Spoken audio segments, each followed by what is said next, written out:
Hello दोस्तों, मैं लिपुन स्वागत करता हूं डिजिटल पाठशाला एजुकेशन यूट्यूब चैनल में। दोस्तों, जैसे कि आपको पता है, मैं खुद भी जो बीएसएफ एससीएम का एग्ज़ाम की प्रिपरेशन कर रहा हूं और आपको जैसे मैं वादा किया हूं कि इस चैनल में इसी एग्ज़ाम के रिलेटेड कंटेंट आते रहेंगे। तो आज मैं कंप्यूटर से कुछ क्वेश्चन पढ़ रहा था, तो मेरे को लगा कि ये कुछ इम्पोर्टेंट है, आपके साथ शेयर करना ज़रूरी है। चलिए शुरू करते हैं आज का जो भी हम पढ़ते हैं और वन बाय वन क्वेश्चन शुरू करते हैं। अच्छा क्वेश्चन है, तो ध्यान से देखें। तो पहला क्वेश्चन हमारा देख सकते हैं कि ए computer can only understand gas directly. मतलब एक कंप्यूटर समझ सकता है डायरेक्टली, क्या समझ सकता है? मशीन लैंग्वेज, ना एल्गोरिथम्स, ना हाई लेवल लैंग्वेज, ना मिडिल लेवल लैंग्वेज। तो बताइए दोस्तों, क्या समझ सकता है? तो दोस्तों, इसका जो राइट आंसर होगा वो मशीन लैंग्वेज। सिर्फ मशीन लैंग्वेज को ही वो समझ सकता है। इसके अलावा कोई भी चीज़ को कंप्यूटर समझ नहीं सकता, क्योंकि उसके पास दिमाग नहीं होता है। ठीक है दोस्तों, सेकंड क्वेश्चन की बात करें। सेकंड क्वेश्चन देखिए कि the data send to computer is called. जो डाटा कंप्यूटर को, मैं देखो, मैं समझाते समझाते आपको रिविजन कराऊंगा, ताकि मेरा भी फ़ायदा होगा और साथ ही आपका भी फ़ायदा होगा। ठीक है, नहीं तो हम जो पढ़ते हैं वो भूल भी जाते हैं, तो बाद में किसी काम की नहीं रहती। अगर हम समझ समझ के उसको रिविजन करेंगे तो हमें माइंड में वो फिट हो जाएगा। ठीक है, जो समझने वाली चीज़ है, बाकी जो याद रखने वाली चीज़ है वो तो याद रखना पड़ेगा। ठीक है, तो जो data send to the computer, जो डाटा हम कंप्यूटर को भेजते हैं उसको क्या कहते हैं? प्रोसेस कहते हैं, ना आउटपुट कहते हैं, ना इनपुट कहते हैं, ना एल्गोरिदम कहते हैं। तो दोस्तों, इसका जो राइट आंसर है वो इनपुट है। इनपुट ही करते हैं। इनपुट डिवाइस जैसे कीबोर्ड, माउस, ये सब इनपुट डिवाइस में आते हैं। क्यों? जैसे कीबोर्ड में आप कोई भी चीज़ कमांड देते हो, कोई भी टाइप करते हो, तो वो कंप्यूटर में शो करता है। तो आपने दिया कहाँ से? कीबोर्ड से तो दिया ना। तो कीबोर्ड इनपुट डिवाइस से जो चीज़ देते हैं, जो डाटा देते हैं, वही तो इनपुट होगा। ठीक है दोस्तों, तो चलिए आगे बढ़ते हैं। क्वेश्चन नंबर 3 देखें कि बोल रहे हैं कि which of the following statements about computer is correct. निम्न में से कौन सा जो स्टेटमेंट है वो कंप्यूटर के संबंध में सत्य है, यही पूछ रहा है। पहले हम क्वेश्चन को समझेंगे। ठीक है, तो एग्जाम में कैसे होगा, कई बार not correct, correct, is not correct ऐसे आ जाएगा, हम फिर कंफ्यूज हो जाएंगे, जल्दबाजी में फिर आंसर को हम कर लेंगे। तो क्वेश्चन को समझना बहुत ज़रूरी है, क्योंकि यहाँ पे टाइम नहीं लगता क्वेश्चन को आंसर करने के लिए, टाइम लगता है मैथ में, रीजनिंग में सॉल्व करने में। तो यहाँ पे थोड़ा सा अगर आप अच्छे से, क्योंकि एक एक क्वेश्चन को हमको 20 सेकंड 30 सेकंड भी ले लेंगे, कोई दिक्कत नहीं है। ठीक है दोस्तों, तो देखिए, which of the following statement about computer is correct. तो option A, computer can organise all the information itself. मतलब ये कह रहा है कि कंप्यूटर जो उसकी इंफॉर्मेशन को खुद ही, इटसेल्फ मतलब खुद ही ऑर्गेनाइज कर सकता है, जो कि गलत है। कंप्यूटर खुद ऑर्गेनाइज नहीं कर सकता, तो ये हमारा आंसर नहीं होगा। Computer cable is made of software. जो कंप्यूटर का केबल होता है वो सॉफ्टवेयर के मदद से बना हुआ है। तो ऐसा हो ही नहीं सकता, कोई सॉफ्टवेयर कैसे केबल बना देगा? केबल तो एक हार्डवेयर में आता है। ठीक है, तो ये भी गलत है। Computer is made of hardware only. तो देखो दोस्तों, हार्डवेयर क्या होता है? हार्डवेयर वो चीज़ होता है जिसको हम पकड़ सकते हैं, जो वस्तुएं होती हैं। जैसे कंप्यूटर के अंदर देखा होगा आपने, बहुत सारे तार लगे होते हैं, बहुत सारे क्या बोलते हैं, मदरबोर्ड हो गया उसका, बहुत सारी चीज़ें हैं, रोम, हार्ड डिस्क भी लगता है, प्रोसेसर लगता है, जो हम आंखों से देख सकते हैं। वो चीज़ें हार्डवेयर कहलाती है, जो कि खाली हार्डवेयर से नहीं बना है। तो ये भी तथ्य, सत्य जो कथन है वो गलत है। तो डी में कह रहा है कि it is an electronic device. ये एक इलेक्ट्रिक डिवाइस है that store, रिट्राइव्स and process data. मतलब डाटा को स्टोर भी करता है, उसको डाटा को आगे भी भेजता है, छोड़ता है, और अनप्रोसेस डाटा भी करता है। तो ये कथन जो है हमारा सत्य है। ठीक है दोस्तों, तो राइट आंसर हमारा ऑप्शन डी हो जाएगा। ठीक है, तो 3 नंबर क्वेश्चन का राइट आंसर ऑप्शन डी हो जाएगा। ठीक है दोस्तों, अब चलते हैं नेक्स्ट क्वेश्चन में। अब बात करते हैं component of computer. Component of computer से हम क्वेश्चन बात करते हैं। मैं आपको दो क्वेश्चन एक साथ दिखा रहा हूँ, ताकि हमारा जल्दी जल्दी रिविजन हो जाए। क्वेश्चन नंबर 4 देख सकते हैं कि वो ये कह रहा है कि which of the following cycles includes its components as input, processing, output and storage। इनमें से कौन सा साइकिल है जो इंक्लूड होता है, इस कंपोनेंट को इंक्लूड कर देता है, मतलब इनपुट करने में, प्रोसेसिंग करने में और आउटपुट करने में और स्टोरेज करने में। तो इनमें से कौन सा है, तो वो इनमें से क्या, आउटपुट तो इसी के अंदर एक ही भाग हुआ, स्टोरेज भी तो एक ही भाग हुआ, मतलब ये स्टोरेज को और आउटपुट को भी और प्लस प्रोसेसिंग को और इनपुट को चारों को मिला के वो करता है। वो क्या करता है दोस्तों, वो होता है प्रोसेसिंग। ठीक है दोस्तों, क्या होता है दोस्तों, प्रोसेसिंग। ठीक है, क्वेश्चन नंबर 5 की बात करें कि क्या मतलब gas provides the raw fact provide करता है while gas makes the data meaningful. मतलब क्या रॉ फैक्ट प्रोवाइड करता है और क्या डाटा को मीनिंगफुल बनाता है, वो ये कह रहा है। तो इसका जो राइट आंसर होगा दोस्तों वो ऑप्शन बी होगा। क्यों होगा, क्योंकि डाटा हम जो देते हैं वो होता है रॉ फैक्ट, कुछ भी डाटा हो गया वो रॉ फैक्ट हो गया। और जो मीनिंगफुल क्या बनाता है, इंफॉर्मेशन। जो इंफॉर्मेशन कंप्यूटर निकाल के हमको देता है वो एक मतलब डिसिप्लिन से होता है, एक मतलब सजा के हमको जचा के देता है इंफॉर्मेशन को, और वो मीनिंगफुल होता है। इसलिए हमारा राइट आंसर ऑप्शन बी हो जाएगा। ठीक है दोस्तों, समझ में आ रहा है इसी तरह से। चलिए नेक्स्ट क्वेश्चन हम करते हैं। मज़ा आ रहा है तो वीडियो को लाइक कर दीजिएगा। देखो मैं टाइम वेस्ट आपका नहीं करूँगा, मैं चाहता तो इस क्वेश्चन को टाइप करके बढ़िया से ला सकता है आपके लिए, वैसे मेरा भी टाइम वेस्ट होगा, आपका भी टाइम वेस्ट होगा। तो हमें मतलब है रिवीजन करना, क्वेश्चन ज़्यादा से ज़्यादा कवर करना और समझ समझ के पढ़ना। ठीक है दोस्तों, अब बात करते हैं क्वेश्चन नंबर 6 के। ठीक है दोस्तों, क्वेश्चन नंबर 6 की बात करते हैं। देखें कि द डाटा और information use to run a computer. कोई जो डाटा तो हम यूज करते हैं या इंफॉर्मेशन को हम कंप्यूटर को रन करने के लिए यूज करते हैं, उसको हम क्या कहते हैं, ये पूछ रहा है।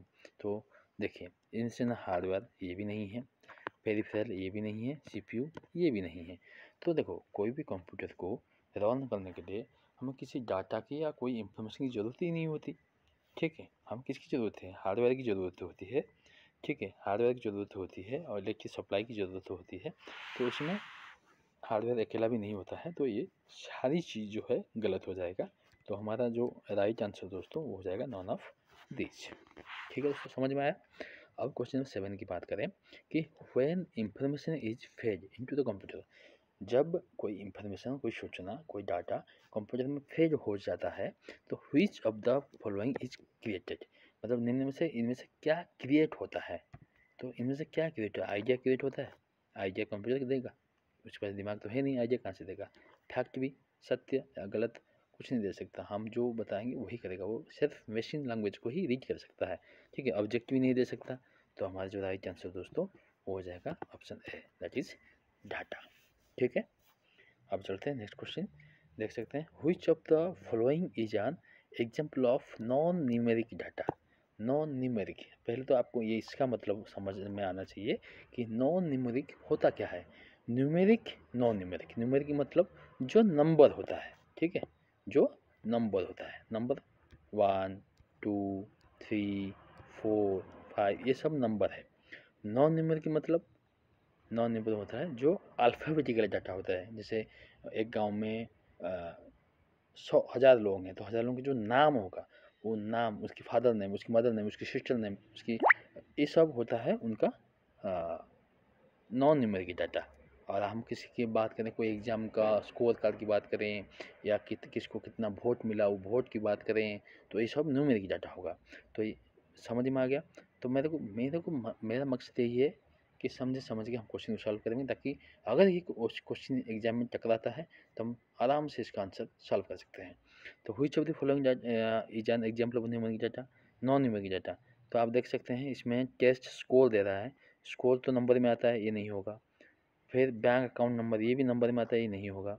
फिर name of the employee, employee देखो जब एम्प्लॉई आता है तो एम्प्लॉय का नाम ही है, तो ये हमारा राइट आंसर हो जाएगा। ठीक है दोस्तों, तो क्वेश्चन नंबर 8 हमारा हो चुका है। अब चलते हैं क्वेश्चन नंबर 9। क्वेश्चन नंबर 9 को देखें कि it is data that has been organised and presented in a meaningful fashion. Meaningful fashion में ये क्या करता है, एक डाटा होता है जो कि ऑर्गेनाइज करता है और प्रेजेंट करता है मीनिंगफुल डाटा में।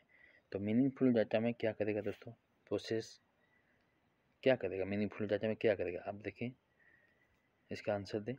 प्रोसेस कुछ तो होता नहीं है, प्रेजेंट प्रोसेसिंग में क्या करेगा, सॉफ्टवेयर कुछ नहीं होता, स्टोरेज भी नहीं होता, और हमारा आइटम स्टोरेज इंफॉर्मेशन है। क्योंकि इंफॉर्मेशन जो होता है ना, किसी को हम कोई सूचना देते हैं तो उसको मीनिंगफुल तरीके से देना पड़ता है, ठीक है, तभी जाके उसको समझ में आता है। तो इसलिए राइट आंसर हमारा हो जाएगा 9 का ऑप्शन डी। ठीक है दोस्तों, अब चलें नेक्स्ट क्वेश्चन में। देखो वीडियो काफ़ी लंबा हो जाएगा, मैं शॉर्ट कर दूंगा और नेक्स्ट पार्ट में मैं लाता रहूँगा ऐसे ही। और नेक्स्ट देखो हम बात करते हैं क्वेश्चन नंबर 10 की, ठीक है। क्वेश्चन नंबर 10 की बात करते हैं कि computer has 4 main function. Computer का मतलब 4 मेन फंक्शन होता है, वो क्या होता है इनमें से, ये बोल रहा है। देखिए इनपुट, प्रोसेसिंग, आउटपुट, स्टोरेज, यही होता है। आंख बंद करके इसको मार दीजिएगा, ठीक है, क्योंकि लर्निंग कंप्यूटर का होता नहीं है, थिंकिंग होता नहीं है, इंसान वो है नहीं, ये चीज़ होता नहीं है उसके अंदर, ठीक है। ये जो खूबियाँ है ना, ये जो खूबियाँ इंटेलिजेंस होना, थिंकिंग करना, लर्निंग करना, ये सब होता नहीं है, ठीक है। और डाटा इंफॉर्मेशन बिट्स बाइट, ये सब चीज़ें नहीं होता, ठीक है। मेन फंक्शन हमारा option A is the right answer. Input होता है, प्रोसेसिंग होता है, फिर आउटपुट होता है, फिर स्टोरेज होता है, ठीक है दोस्तों, ये हमारा राइट आंसर है, ठीक है। अब बात करते हैं क्वेश्चन नंबर 11 की कि which of the following function dose a computer not perform, मतलब इनमें से क्या कंप्यूटर परफॉर्म नहीं करता है, ठीक है। देखो जिस भी दोस्त को इंग्लिश में दिक्कत हो रहा है ना, तो थोड़ा एडजस्ट कर दीजिए क्या, क्योंकि मुझे एक्चुअली हिंदी में कंप्यूटर पढ़ना उतना आसान नहीं लगता, क्योंकि उसका कई सारे जो वर्ड है ना, वर्ड क्या है कि इंग्लिश में कुछ ऐसे ही वर्ड हो जाता है, वो समझ में ही नहीं आता। तो एक्चुअली इंग्लिश में भी आसान लगता है, और बाकी जिसको हिंदी आता है, अगर ज़्यादा कमेंट आएगा तो मैं हिंदी में भी लेके आ जाऊँगा, तो कोई बात नहीं है, ज़्यादा कमेंट आना चाहिए, ठीक है, तो हिंदी में मैं ले आऊँगा, कोई दिक्कत वाली बात नहीं है। बाकी आप इसमें एडजस्ट कर सकते हैं, मैं जो क्वेश्चन है वो इम्पोर्टेंट है, ध्यान रखिएगा। तो इनमें से जो कंप्यूटर है वो परफॉर्म नहीं करता है, इनमें से क्या है, देखो प्रोसेसिंग करता है, कंट्रोलिंग भी करता है, इनपुटिंग भी करता है, ये नहीं करता भाई साहब। मैं पहले भी आपको कह चुका हूँ कि जो अंडरस्टैंडिंग है ना, ये अंडरस्टैंडिंग कंप्यूटर की बस की बात नहीं है, वो सिर्फ इंसान कर सकता है जिसके अंदर दिमाग होता है, ठीक है दोस्तों। अब नेक्स्ट क्वेश्चन नंबर 12 की बात करें कि information that comes from an external source and is fed into the computer software is called, मतलब एक एक्सटर्नल मतलब बाहरी सोर्स से कोई चीज़ आए और कंप्यूटर में फीड हो, कंप्यूटर सॉफ्टवेयर में, into the computer software is called. तो आसानी बात है, इनपुट होता है, ठीक है, इनपुट ही हुआ, ठीक है। नेक्स्ट क्वेश्चन की बात करें, क्वेश्चन नंबर 13 की बात करें कि using data preparing information is called, data को यूज करके हम जो कोई इंफॉर्मेशन बनाते हैं तो उसको क्या कहते हैं, तो क्या कहते हैं दोस्तों, दैट इज प्रोसेसिंग। क्या कहते हैं दोस्तों, प्रोसेसिंग। फीडबैक तो नहीं कहते, फीडबैक तो हम किसी चीज़ को देते हैं, एनालिसिस तो किसी डाटा को ही एनालिसिस करते हैं, प्रोग्रामिंग तो वो अलग चीज़ हो गया, कोई चीज़ को प्रोग्राम करना, प्रोसेसिंग को करना होता है, ठीक है, डाटा को प्रोसेसिंग करके इंफॉर्मेशन को हम प्रिपेयर करते हैं, याद रखिएगा। उसके बाद बात करें कि आउटपुट, तो आउटपुट को मिटा देता हूँ मैं। आउटपुट क्या है, आउटपुट आउटपुट क्या है, ये हमें पूछ रहा है। Received from the user, provided to the user, provide to the processor by user, all of the above. मतलब आउटपुट क्या है, देखो received from the user, user से रिसीव करता है, नहीं, वो इनपुट होता है। ये क्या होता है दोस्तों, ये होता है इनपुट, ठीक है, ये होता है input. Provide to the user, हाँ ये हो जाएगा right answer. Provide to processor by user, ये भी इनपुट है, ये भी इनपुट है, ये भी इनपुट होगा, ठीक है, ऑल अवेलेबल तो नहीं होगा, तो हमारा राइट आंसर हो जाएगा ऑप्शन बी, ठीक है। अब नेक्स्ट बात करते हैं, नेक्स्ट क्वेश्चन चलते हैं। अगर वीडियो लंबा लगेगा, अच्छा नहीं लगेगा तो कमेंट कीजिएगा, मैं शॉर्ट और भी शॉर्ट करूँगा, और अगर स्पीड रिवीजन चाहिए तो स्पीड भी कर दूँगा। अगर मज़ा आ रहा है तो प्लीज़ लाइक कीजिएगा। अब बात करते हैं क्वेश्चन नंबर 15 की, द फास्ट कैलकुलेटिंग मशीन, मतलब पहले, ये बहुत इंपॉर्टेंट क्वेश्चन है, इसको आप मान लीजिए एग्जाम में आने का बहुत चांस है। That is right answer is abacus. Abacus is the right answer. ठीक है। इन which country was the abacus invented. देखो इसको आप ऐसे याद रखें, जितने भी टेक्नोलॉजी चीज़ हैं, जितने भी टेक्नोलॉजी चीज़ हैं वो कौन इन्वेंशन करता है? अभी भी कौन करता है दोस्तों? अभी भी कौन करता है? अभी भी वही करता है, और पहले भी वही करता आ रहा है। तो इसलिए उसको ऐसे याद रखें कि पहला जो अबाकस को इन्वेंट किया था वो किया था चाइना ने। ठीक है। नेक्स्ट की बात करें, the name of the fast electronic digital computer. Digital computer क्या था? फास्ट इलेक्ट्रॉनिक डिजिटल कंप्यूटर था एनियाक। ये कुछ चीज़ें हैं, इसको समझने की ज़रूरत नहीं है, याद रखने की ज़रूरत है। तो आप इसको ऐसे याद रख सकते हैं। ठीक है दोस्तों। अब बात करते हैं क्वेश्चन नंबर 18 की, कि the fast mechanical calculator. Fast mechanical calculator वो क्या है? वो है पास्कलाइन। ये भी याद रखें। ठीक है दोस्तों। नेक्स्ट क्वेश्चन बात करें, क्वेश्चन नंबर 19। क्वेश्चन नंबर 19 की बात करें कि the analytical engine built by Charles Babbage, ये किस में काम करता है? वो यही पूछ रहा है। इलेक्ट्रॉनिक था या इलेक्ट्रिकल था या टेक्निकल था या मैकेनिकल था? तो दोस्तों राइट आंसर मैकेनिकल। ठीक है, ये याद रखिएगा। Question number 20, which of the following is considered the first mechanical computer design by Charles Babbage? तो ये भी वही होगा। क्या होगा दोस्तों? ये भी वही होगा, that is option C, analytical engine. ये हमारा राइट आंसर। ठीक है दोस्तों। तो क्वेश्चन 20, तो अभी मेरे हिसाब से 16 मिनट का वीडियो बन चुका है। तो आप चाहते हो और भी वीडियो लेके आऊँ तो मैं और भी लेके आया हूँ क्वेश्चन ढेर सारा। चलिए हम क्वेश्चन और भी करवाते हैं। ठीक है, चलिए। वीडियो लंबा होगा कोई बात नहीं, वीडियो लंबा होगा कोई बात नहीं, हमारा इतना रिवीजन होना ज़रूरी है। नेक्स्ट मेरे और भी क्वेश्चन बहुत सारे पड़े हैं, और भी क्वेश्चन हमको करना है। ठीक है। तो अब देखते हैं नेक्स्ट क्वेश्चन हमारा क्वेश्चन नंबर 21। क्वेश्चन नंबर 21 देखो कि जांच लगे तो हु लिख लीजिए इसको। Who invented mechanical calculator for adding number. Number को ऐड करने के लिए कौन बनाया था? तो इसका जो राइट आंसर है दोस्तों वो option C. Option C is the right answer होगा, that is Blaise Pascal. Blaise Pascal ये हो जाएगा हमारा right answer. What is the full form of ENIAC? ENIAC का देखो याद रखिएगा, ई से आ जाएगा इलेक्ट्रॉनिक, एन से आएगा न्यूमेरिकल। ठीक है, ये सही है। अब आई से आएगा इंटीग्रेटेड, इंटीग्रेटर ये आएगा ऑप्शन सी। 22 का ऑप्शन सी, इंटीग्रेटेड नहीं आएगा, इंटीग्रेटर आएगा, यानी कि ऑप्शन ए गलत हो जाएगा, ऑप्शन सी हमारा सही हो जाएगा, ऑप्शन सी। ठीक है, ये सी हो जाएगा, ये गलत है। और ये इरीगेशन फिरीगेशन ये गलत है, ये इरीगेशन फिरीगेशन नहीं आएगा, ऑप्शन सी हमारा right answer, electronic numerical integrator and computer. ठीक है, तो ये था हमारा 22 नंबर क्वेश्चन का आंसर। अब बात करते हैं 23 नंबर की। ठीक है, 23 नंबर देख लीजिए। 23 नंबर क्वेश्चन का देख लीजिए कि which of the following universities design and develop the fast electronic computer ENIAC को, मतलब कौन सा यूनिवर्सिटी इनको बनाया था, डेवलप किया था? ठीक है, एनियाक को, वो बताया दोस्तों।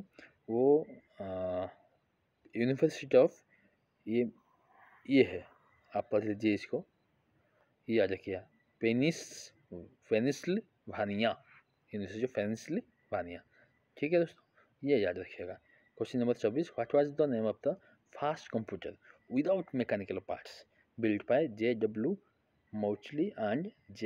Vessel Eckert? तो ये कौन सा था? 24 नंबर। तो ये सब याद रखने वाला क्वेश्चन है, तो इसको आप ज़्यादा मतलब जितना आप पढ़ोगे रिवीजन करोगे उतना याद आएगा।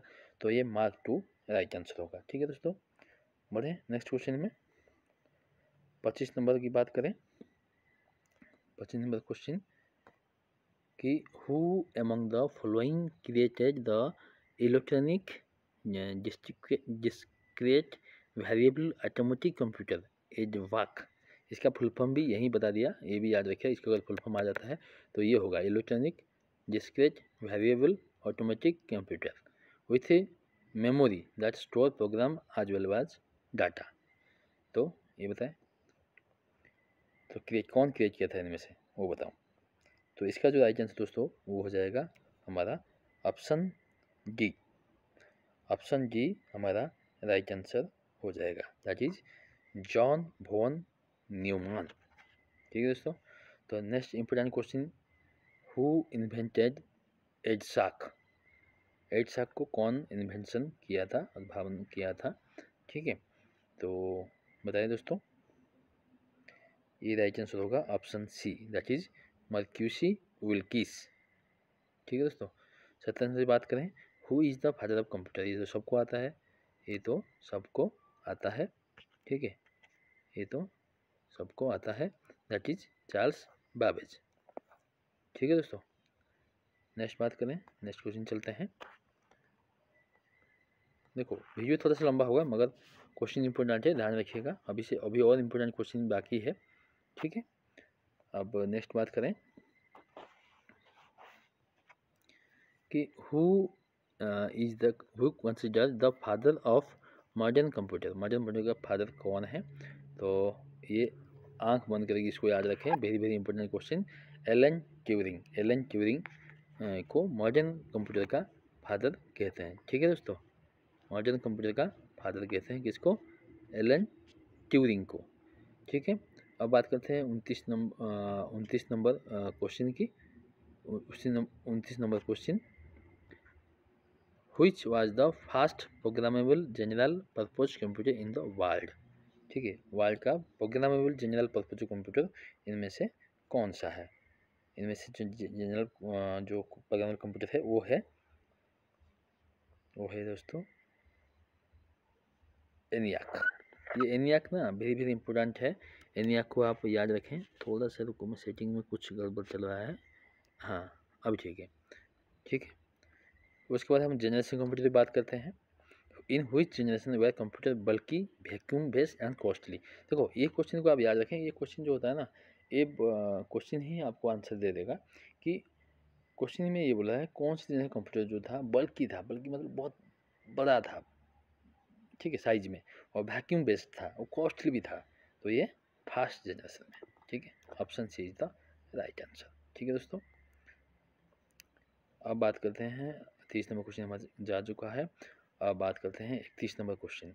ठीक है, 31 नंबर क्वेश्चन की बात करते हैं।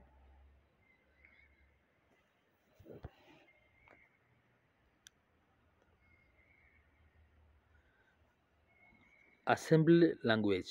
असेंबली लैंग्वेज जो इज एन एग्जाम्पल ऑफ कौन सी जनरेशन का, कौन सी जनरेशन का असेंबली लैंग्वेज एग्जाम्पल है, तो ये बताएं, ये बताएं दोस्तों। तो जिसको आता है ना कमेंट में फटाफट आंसर करें, ताकि मेरे को पता लग जाएगा कि कितने हमारे कैंडिडेट जो एडवांस है। ठीक है, तो option C is the right answer. Assembly language जो आया था वो सेकंड जनरेशन में आया था। ठीक है, question number 32, which generation of the computer use machine code as the programming language. Machine code, देखो मशीन कोड जो होता है वो फास्ट में ही आया था। ठीक है, मशीन लैंग्वेज फास्ट में आया था। ठीक है, तो ये होता है फास्ट जनरेशन में, option B is the right answer. ठीक है, अब बात करते हैं क्वेश्चन नंबर 33 की, कि which of the following was used as a storage device in the fast generation computer। Fast generation computer में ट्रांजिस्टर नहीं था, मैग्नेटिक कोर नहीं था, ऑप्टिकल डिस्क भी नहीं था, तो था क्या, दोस्तों, वो था मैग्नेटिक ड्रम। ठीक है दोस्तों, ये याद रखिएगा। ठीक है, नेक्स्ट क्वेश्चन चलते हैं।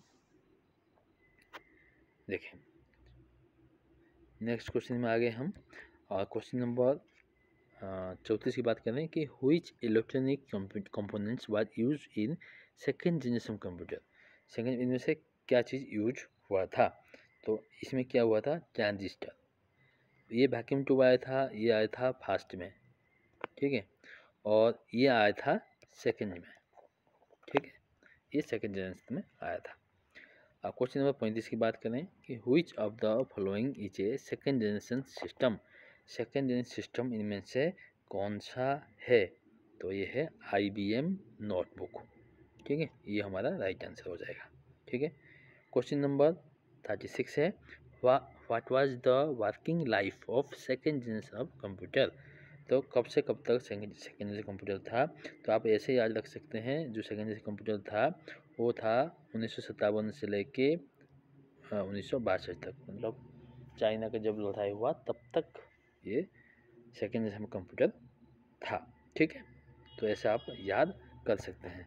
अब चलते हैं नेक्स्ट क्वेश्चन में। वीडियो काफ़ी लंबा हो रहा है तो मैं अभी थोड़ा और क्वेश्चन कर देते हैं, फिर हम वीडियो को स्टॉप कर लेते हैं, कोई बात नहीं। ठीक है, नेक्स्ट क्लास में और हम रिवाइज कर लेंगे। ठीक है दोस्तों, question number 37, which among the following generation of computer use vacuum tube? देखो वैक्यूम का पहले भी मैं बता चुका हूँ, ये फर्स्ट जनरेशन में ही यूज हुआ था। ठीक है, ये फर्स्ट जनरेशन में यूज हुआ था। क्वेश्चन नंबर 38 है, which of the generation for the first time in computer use to integrated circuit? Integrated circuit जो देखो पहला जब में आया था क्या, वैक्यूम ट्यूब। सेकंड में आया, इसमें आया था क्या, ट्रांजिस्टर। इसमें ट्रांजिस्टर आया था। और जो इंटीग्रेटेड सर्किट आया था दोस्तों, इंटीग्रेटेड जो सर्किट आया था वो आया था थर्ड जनरेशन में। ये आप याद रख लें, इनमें से क्वेश्चन आ जाता है एग्जाम में। ठीक है, question number 39, which operating system is use in third generation computer? Third generation computer क्या ऑपरेटिंग सिस्टम यूज हो रहा था? ये तो राइट आंसर क्या होगा, टाइम शेयरिंग सिस्टम ये यूज हो रहा था, ये हो जाएगा हमारा राइट आंसर। ठीक है दोस्तों, ये था हमारा, हाँ ये दो क्वेश्चन बस कर लेते हैं, उसके बाद हम आज का डिस्कशन को, आज का जो हमारा रिवीजन को यहीं पे एंड करते हैं। ठीक है, ज़्यादा घबराने की बात नहीं है, वीडियो काफ़ी लंबा हो रहा है। ठीक है, अब देखो question number 40, IBM 360 was developed in which of the following generation of computer? तो कब कौन सी जनरेशन में IBM 360 डेवलप हुआ था? तो राइट आंसर दोस्तों थर्ड जनरेशन में, थर्ड जनरेशन डेवलप हुआ था। तो ये एक इम्पोर्टेंट क्वेश्चन है, COBOL is an example of गैस जनरेशन ऑफ प्रोग्राम। कोबल कौन सी जनरेशन प्रोग्रामिंग का एक लैंग्वेज था?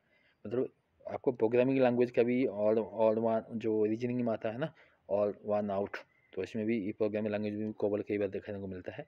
तो कोबल एक क्या है, प्रोग्रामिंग लैंग्वेज है।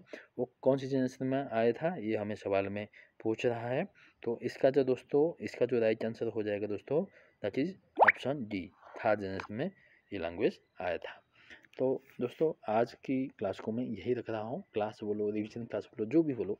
तो रिवीजन हो गया, हम 41 क्वेश्चन कवर कर लिया है, आगे और भी क्वेश्चन ढेर सारा कवर करेंगे। हाँ, ये जो सब्जेक्ट था हमारा दोस्तों, ये इंट्रोडक्शन ऑफ कंप्यूटर से था। मैं आपको दिखा देता हूँ सब्जेक्ट, ये हमारा इंट्रोडक्शन ऑफ कंप्यूटर से था, सॉरी ये हमारा इंट्रोडक्शन ऑफ कंप्यूटर से था, आप लोग देख सकते हैं। ये हमने इंट्रोडक्शन ऑफ कंप्यूटर ही पढ़ रहे थे, ये आप देख सकते हैं ये। तो उसके बाद बेसिक फंक्शनिंग पढ़े, इसका तो ढेर सारा क्वेश्चन करने वाला है। ये तो मैं कंप्यूटर का है कि आप मैथ के भी करने वाले हैं, जो भी मुझे अच्छा लगेगा मैं आपके साथ शेयर करूँगा। तो अभी के लिए विदा दीजिए, फिर मिलते हैं अच्छे से कंटेंट के साथ, अच्छे से वीडियो के साथ। जय हिंद, जय भारत।